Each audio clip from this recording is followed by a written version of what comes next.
Good day everyone. In this video, we're going to solve this mathematical problem 2 divided by square root of 2. We have these choices, letter A, 1, letter B, 2, letter C, square root of 2, and letter D, square root of 2 over 2. Go back to the problem. So how are we going to divide 2 by square root of 2? So by the way, this is called as radical expression because we have this square root symbol. So how are we going to divide 2 by square root of 2? So we cannot divide directly. So the process that we're going to do to divide is that it is called rationalizing the denominator.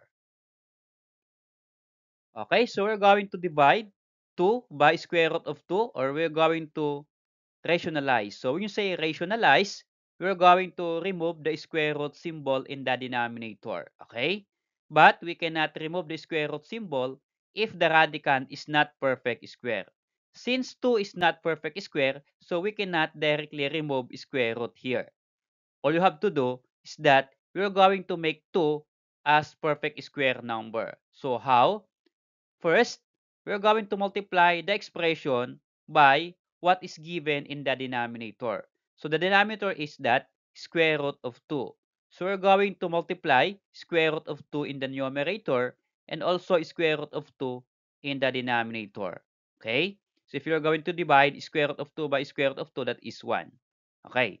So next, we are going to multiply 2 by square root of 2, multiplying fraction here. So 2 times square root of 2 is just 2 square root of 2. Then, if you're going to multiply square root of 2 by square root of 2, if the same index, the same square root, then all you have to do is multiply the radicand. So what is 2 times 2? 4. And then copy the root, square root of 4. Okay? Then, since 4 is a perfect square number, then we can get its square root. Okay? Just copy the numerator, 2 square root of 2, and then get the square root of 4 that is equal to 2. Next step, we have here 2 square root of 2 over 2. We can cancel the 2 here. Okay? Because 2 in square root of 2, the operation between them is that multiplication. So we can cancel. Okay? So we can cancel 2 here. 2 divided by 2 is 1. Okay? And what is remain? That is square root of 2.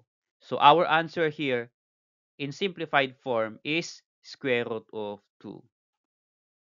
Okay, so this is the shortcut method in rationalizing this expression 2 divided by square root of 2. So all you have to do is multiply the numerator 2 by the denominator square root of 2. So 2 times square root of 2, then divide by this square root. So remove this square root symbol.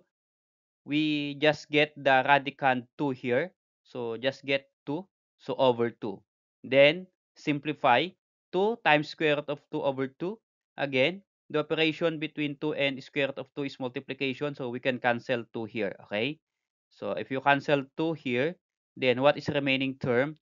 This one is square root of 2. So that is equal to square root of 2. Okay, so go back to the choices. 2 over square root of 2. Our answer is square root of 2. Okay, this is letter C. Thanks for watching, guys. If you are still watching until here, please like and then subscribe if you are new to this channel.